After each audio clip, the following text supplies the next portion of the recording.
जो कायदा आज नाही आहे, जी सक्ती आज तुम्हा समजासने जाणवत नाही आहे, ती उद्याला जाणवेल.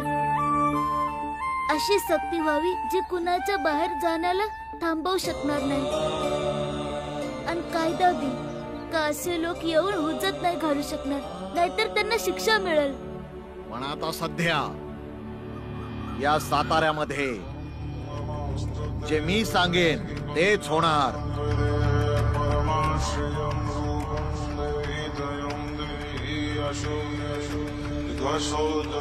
कारवाई सुरू करा. आमच्या पूजेची वेळ झाली आहे. आम्ही पूजेसाठी चाललोय. परंतु लक्षात असू दे, जर कोणी थांबवलं तर अर्थातच काठी चालवा.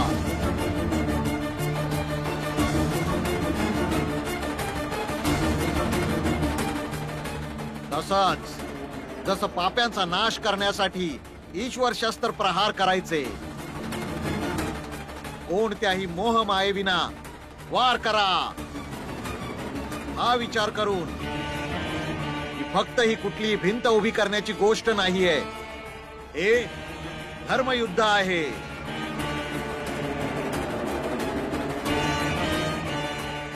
त्यामध्ये त्यांच्याकडचे देखील काही लोक मरतील आणि आपल्याकडचे देखील. परंतु आहुती तर होणारच. मग आम्ही त्याग करू, लढू हे धर्मयुद्ध. काय भावांनो? महाराज ऐका, ऐका ना महाराज. तुम्ही तरी ऐका. नाही ऐकणार तुझं आम्ही. आता आम्ही तेच करू जे महाराजांनी सांगितलंय. आणि तू जर मध्ये आलास ना तर तुला चिरडून टाकू. पण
एकदम गप.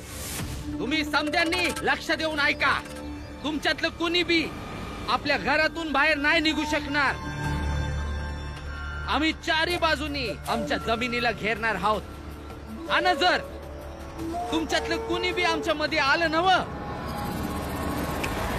सरळ वर पोचून टाकू त्याला. कुणी बी जाणार नाही. हे बघा, हे धर्मयुद्ध नाही आहे. कुणाचा रस्ता अडवणं धर्मयुद्ध कसं असू शकतं? अरे मी तर म्हणतो यालाच मारून टाकूया. भिंत नंतर आरामात बनवू शकतो. सगळ्यात पहिला त्याग याचा समजा. मारा याला.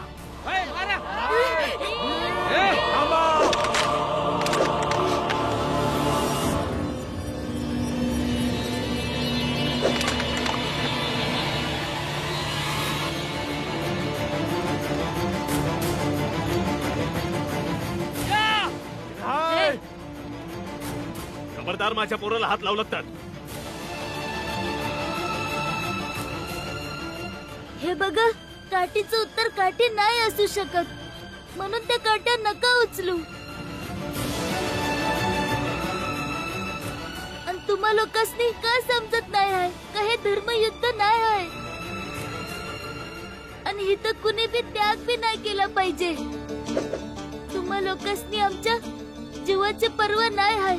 पण आमचं म्हणणं एवढंच आहे का तुमच्यापैकी कुणाला बी खर्चटलं नाही पाहिजे. तुझ्या ज्ञानाची गरज नाही आम्हाला, समजलं? चला रे, भिंत बनवूया. चला. चला.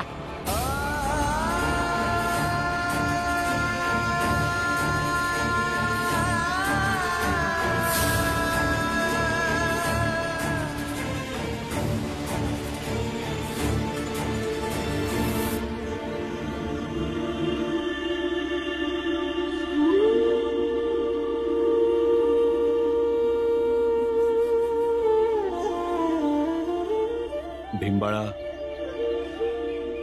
बाबा आपल्याला दुसरा मार्ग शोधावा लागेल, कारण कुणाच्या जीवाला आपण धोक्यात नाही टाकू शकत. अजून दुसरा मार्ग काय असू शकतो भीमराव? ना ते लोक शब्दांनी समजतील, न भावनांनी समजतील, न दुसऱ्यांच्या कोणाच्या त्रासाने समजतील.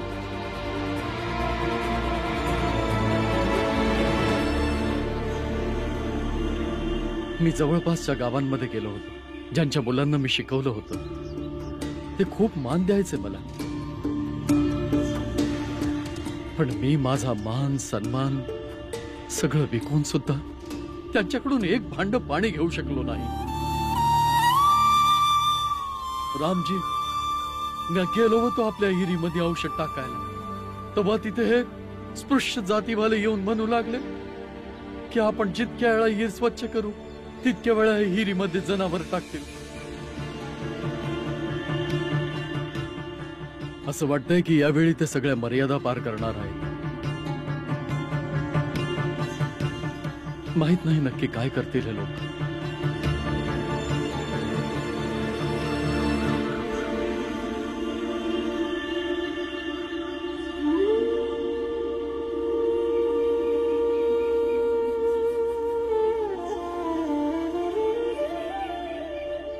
समजांनी खाऊन घेतलं आई, तू पण थोडस खाऊन घे. हे घे. नाही गंगा, वहिनी खाऊन घे थोडस. माझ्याशी भांडतील का हे लोक? आता यांची लायकी दाखवतो यासनी.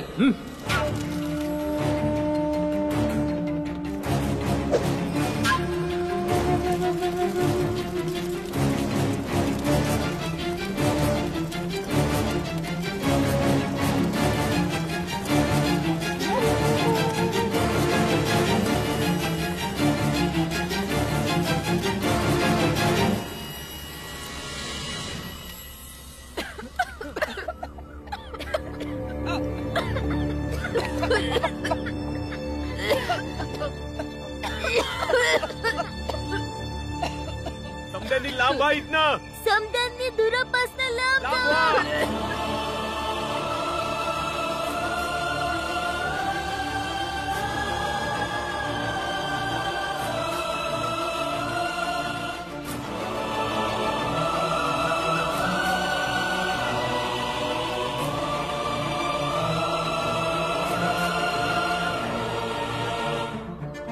सावकाश, आई, चल लवकर. आई आई, आई बस, आई सांभाळून. आई बस, बस की. आई आई आई, आई अय राम, अय रामजी, तुझ्या बायकोला विचार ना, असं खोकलायचं नाटक कशा पायी करतेय? मरायचं असेल तर मरून जाऊ ना.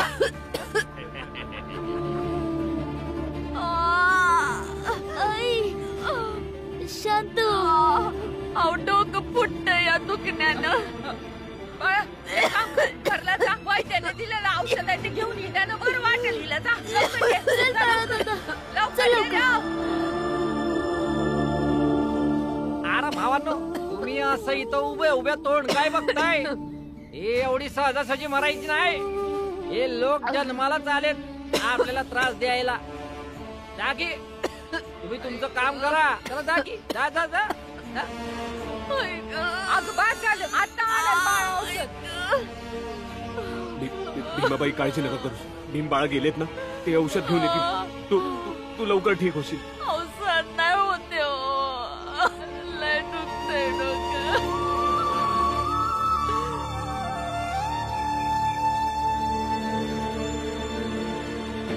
बघितलं मी, इथं तर नाही आहे. दुसऱ्या कप्प्यात बघ. इथं बघ. इथं बी नाही आहे. इथं तर होतं.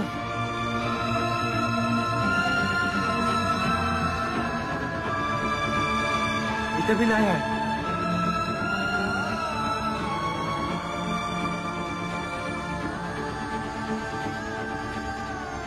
बाळा दादा सापडलं औषध. चल. चल चल चल चल. धीर सोडू नका, धीर सोडू नका वहिनी. आता आणेल तो औषध. नाही नाही, बस बस, असं नाही करायचं. बरं वाटेल तुला. थांब भीम, दे लवकर. हे घ्या त्या.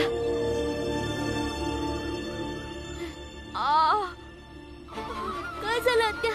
दे ना आईला लवकर. वैद्याने सांगितलं होतं की या औषध गरम पाण्यात घालून द्यायचंय आणि पाणी.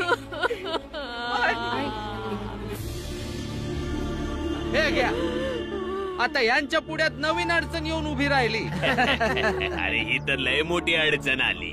औषध आलं पण पाणीच नाही आहे या. पुरुषोत्तम जरा पाणी घेऊन ये रे. या खड्ड्यामध्ये पाणी टाक, म्हणजे हे कुंपण जरा मजबूत होईल. आत्या असेल की पाणी? थोडं तरी असेल. भीम एक काम कर, कुठून तरी थोडस पाणी घेऊन ये. बाळा, जा लवकर. भाऊ काहीतरी कर. भीम बघ रे जरा. अवसर नाही होते मला. बरं वाटेल का तुला आई? आई बघ जरा पाणी कुठे ध्यान थोडंसं. पुरुषोत्तम जरा नीट पाणी टाक गड्या.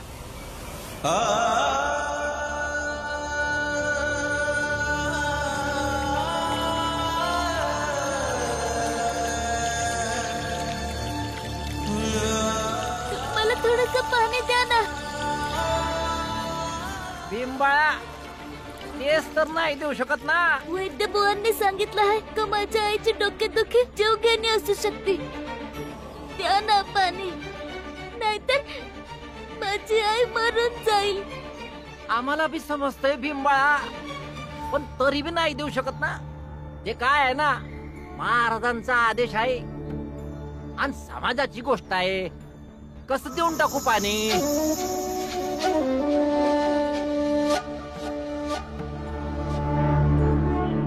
पण जर तू एक काम केलंस ना तर तुला पाणी मिळणार. सांगा ना. ये बिंबाळा, ये इकडे ये. एक काम कर, तू गुडघ्यावर बस, तुला मिळेल पाणी.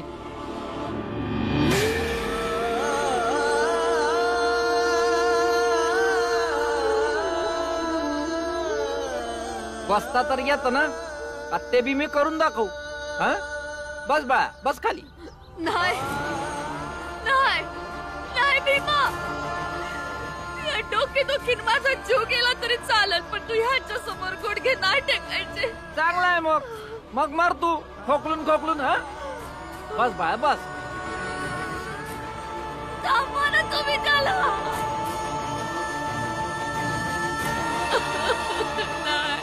पाणी पाहिजे ना. पाणी नाही मिळालं तर आई मरून जाईल ना. जास्त विचार करू नको. पाणी पाहिजे ना, आईला वाचवायचंय ना.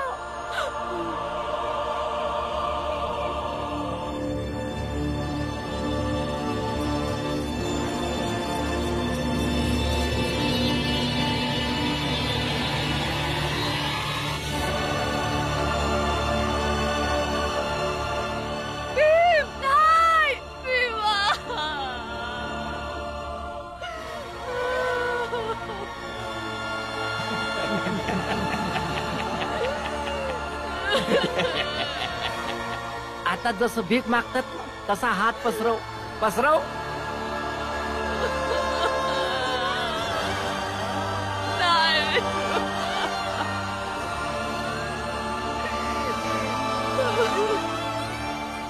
पाणी पाहिजे का नाही?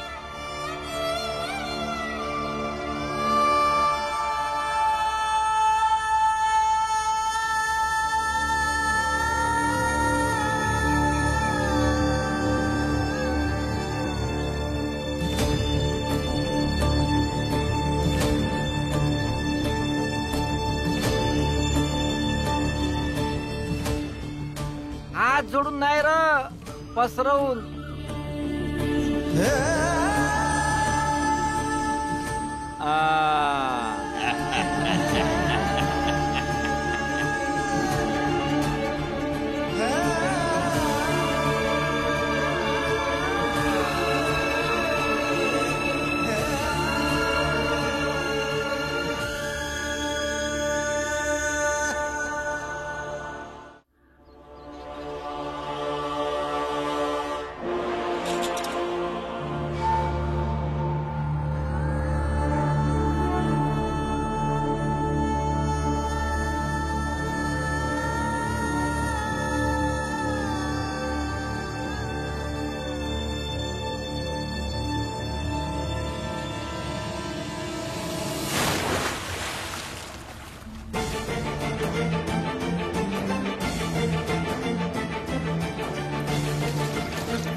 दे ना पाणी. आता दिलं की पाणी. आई चालित ना पाणी पाहिजे. भावांनो, यांचं नाटक तर असं चालू राहील. आपण आपलं काम करूया, आणि ही जर मेली बिली तर उद्या आपल्याला समजलच की, आहे का नाही? चला भावांनो. भीमाबाईची डोकंदुखी मी दूर करू शकतो. जा, ती चादर घेऊन या. इथं अंतरा ती चादर. हा इकडे आला. हा भीमाबाई, सावकाश. इथं ये. या चादरीवर बैस. बैस इथं, बैस बैस. गंगा सावकाश बसव. हा मांडी घालून बसा नीट. अहो मांडी घालून बसा नीट. आई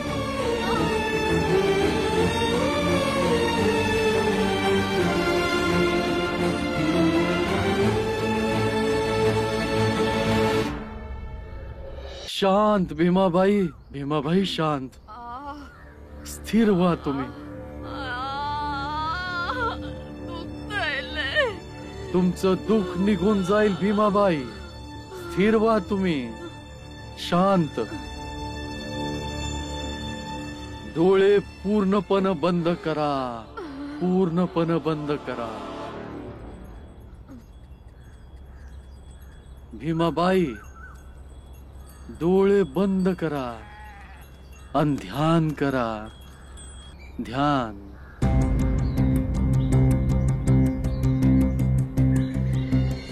बुद्धांनी सांगितलं होतं की एकाग्रचित्त होऊन ज्या गोष्टीचं आपण आवाहन करत असतो त्याचा आपल्याला नक्कीच दृष्टांत होतो.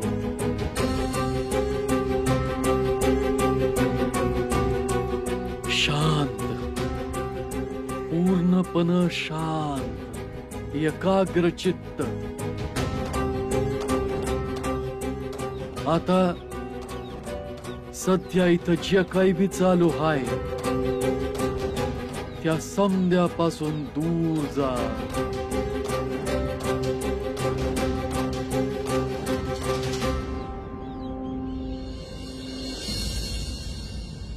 इतक्या दूर जा की बस पूर्ण शांती मिळेल. शांती. शांती. एकाग्रचित्त. स्वतःच्या शरीराला शिथिल करा.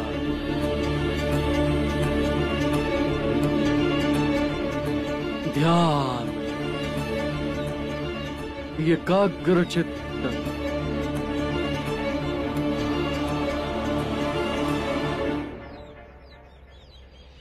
स्वतःच्या शरीराला अजून शिथिल करा.